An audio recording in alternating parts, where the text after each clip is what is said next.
সকলে কেমন আছো? আশা করি তোমরা সকলে ভালো আছো। আমিও বেশ ভালো আছি। বড়দের প্রণাম, ছোটদের ভালোবাসা দিয়ে আমি আমার আজকের এই ভিডিওটি শুরু করছি। তো তোমরা যে যেখান থেকে কিন্তু আমার এই ভিডিওটি দেখছো, যদি ভালো লেগে থাকে একটা লাইক, শেয়ার, কমেন্ট আর সাবস্ক্রাইব করতে কিন্তু ভুলো না বন্ধুরা। তো জানো তো আজকে আমাদের কি মানে রান্নাবান্না হয়েছে, দুপুরের মেনু কি? তো চলো তোমাদের সাথে একবার শেয়ার করি আমাদের বাড়িতে দুপুরের মেনুটা কী। তো দেখো, হয়েছে ভাত, মানে একদম অল্প চালের ভাত করেছি, যেহেতু দুপুরবেলা ভাত তো এমনি নষ্ট হয়ে যায়, এখন যেহেতু গরম পড়ে গেছে তো সেই কারণে অল্প অল্প করে মানে রান্নাটা করে আর কি। সকালে একবার রান্না হয়ে গেছে, এখন আবার দুপুরবেলা একবার রান্না হলো, ঠিক আছে। তো এই যে দেখো সবার জন্য ভাত বাড়া হচ্ছে, আমার মা বাড়ছে ভাত। এটা দেখো আমার জন্য আর মায়ের জন্য ভাত বেড়েছে, এদিকে আমি আমার ছেলের জন্য ভাতটা ঠান্ডা হতে দিয়েছি, ভাতটা বেড়ে। আর চলো কী কী রান্না হলো তোমাদের সাথে আমি শেয়ার করি। তো দেখো মা কিন্তু গুছিয়ে টুছিয়ে সব দিয়েছে, রান্না কিন্তু আমিই করেছি। তো দেখো এই যে ছেলের জন্য ভেজেছি দেখো পটল ভাজা, ঠিক আছে, দুটো পটল ভাজা করেছি ওর জন্য, আর মাছ ভাজা করেছি। ও যেহেতু সকালবেলা ডিম খেয়েছে, তো সেই কারণে না আমি ওর জন্য ডিম আর করিনি। সকালবেলা খিচুড়ি দিয়ে হালকা ডাল চালে মিশিয়ে একটা খিচুড়ি, আর হচ্ছে গিয়ে তোমার ডিম সেদ্ধ খেয়েছে, তো সেই কারণে আর কি আমি ডিম ওর জন্য করিনি। আর দেখো করেছি ডাল, সবার আর কি সবাই যাতে খেতে পারে সেজন্য, ছেলেও যাতে খেতে পারে আমরাও যাতে খেতে পারি, পাতলা। তার সাথে পাতলা করে ডালটা করেছি একদম সর্ষে ফোড়ন দিয়ে, তেতো তেতো মতো, মানে উচ্ছে ভেজে করা করে। আর হচ্ছে গিয়ে সজনে ডাঁটা দিয়েছি একটু টমেটো আর সর্ষে ফোড়ন আর শুকনো লঙ্কা ফোড়ন দিয়েছি। তো পাতলা করে ডালটা করেছি, যেহেতু গরম পড়েছে, জানোই তো কেমন গরম পড়েছে। আর এই গরমে যদি ডাল আর লেবু না থাকে সাথে, সত্যি কথা কিছু বলার নেই, মানে জল, এই ডালের জল খেলেই যেন গলায় পিপাসা মেটে আর কি। তো যাই হোক, সাথে কিন্তু আছে দেখো উচ্ছে আর কুমড়ো ভাজা। তো একদম সব কিছু অল্প অল্প করেই করেছি, জানো তো তরকারি নষ্ট হয়ে যায়, আর ফ্রিজের খাবার না আমার বাবা আবার খেতে চায় না, ঠিক আছে। মানে রান্না করো কিন্তু ঠান্ডা করে খাও, কিন্তু ওই ফ্রিজের খাবার আমার বাবা খেতে চাইবে না। আর গরম যেহেতু পড়েছে, পচা গরম। তো তারপর হয়েছে দেখো এই যে ডিম, তো ডিমও একদম বেশি করিনি, অল্প একটু ডিম করেছি, মানে ওই দুপুরে খাওয়ার মতো।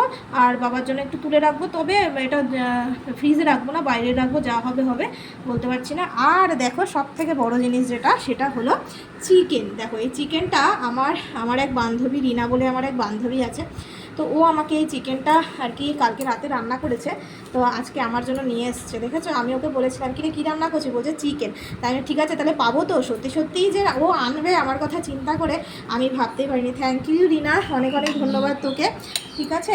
তো দেখো আমরা এখন কিন্তু আমার মা ভাত বেড়ে নিয়েছে, এই আমরা এখন খেতে বসবো। আমি আগে বসবো না, মা ভাতটা বেড়ে ঠান্ডা হোক, আর আগে ছেলেকে খাইয়ে নেবো, বুঝতে পেরেছো।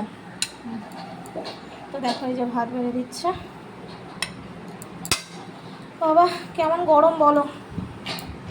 আর অবশ্যই তোমরা কিন্তু জানিও তোমাদের বাড়িতে কি রান্না হলো না হলো, আর আমাদের এই রেসিপিটা কেমন লাগলো। আর জানো তো দেখো আমার বাবা কিন্তু উচ্ছে কুমড়ো ভাজা খায় না, সেই কারণে কিন্তু আমার বাবার জন্য রাখিনি। আমার বাবা একদম ভালো খায় না, উচ্ছে আলু ভেজে দাও সেটা খাবে, কিন্তু উচ্ছে কুমড়ো ভাজা খাবে না, দেখলেই ওনার চক্ষু চরক গাছ হয়ে যায় আমার বাবা। আর এই যে দেখো হচ্ছে গিয়ে যে তোমাদেরকে তো বললামই পাতলা করে ডাল করেছি, এর সাথে থাকবে কিন্তু কাগজি লেবু, উফ জাস্ট ওয়াও। লেবুটা কেটে নিয়ে আসি, যাও ছেলেকে খাইয়ে দে। আচ্ছা, তোমরা কে কী রান্না করলে অবশ্যই কিন্তু জানিও বন্ধুরা, ঠিক আছে। জল নিয়ে এসে এই দিকটি করছে, দেখো এখানে কেনা জল। এই যে দেখো কাগজি লেবু, ঠিক আছে, এই কাগজি লেবু ডালের সাথে জাস্ট জমে যাবে, ডালের সাথে খাবো। তো চলো এবার আমি খেতে বসি।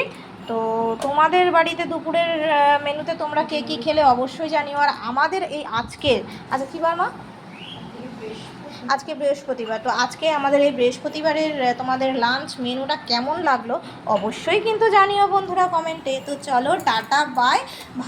যদি ভালো লেগে থাকে একটা লাইক, শেয়ার, কমেন্ট আর সাবস্ক্রাইব করতে কিন্তু অবশ্যই ভুলো না, ঠিক আছে। আর হচ্ছে গিয়ে যদি ফেসবুক থেকে দেখে থাকো তাহলে বলবো ফলো করতে ভুলো না, লাইক করতে ভুলো না, কমেন্ট করতে ভুলো না, জানিয়ে দিও কেমন হয়েছে আজকের এই মেনুটা। আর যারা ইউটিউব থেকে দেখছো তাদেরকে একটা কথাই বলবো, যদি সাবস্ক্রাইব করা না থাকে তাহলে সাবস্ক্রাইব করে রেখো, ফলো করে লাইক করে দিও, আর হচ্ছে গিয়ে অল নোটিফিকেশান করে রেখো, যাতে আমার সমস্ত ভিডিও আমার ফোন থেকে আপলোড দেওয়ার সাথে সাথে কিন্তু তোমাদের ফোনে যাতে চলে যায়। তো সেই কারণে কিন্তু অল নোটিফিকেশানটা করে রাখো। তো যাই হোক টাটা বন্ধুরা, অনেক গল্প তোমাদের সাথে কিন্তু আজকে আমি করে ফেললাম, আর বেশি গল্প করব না।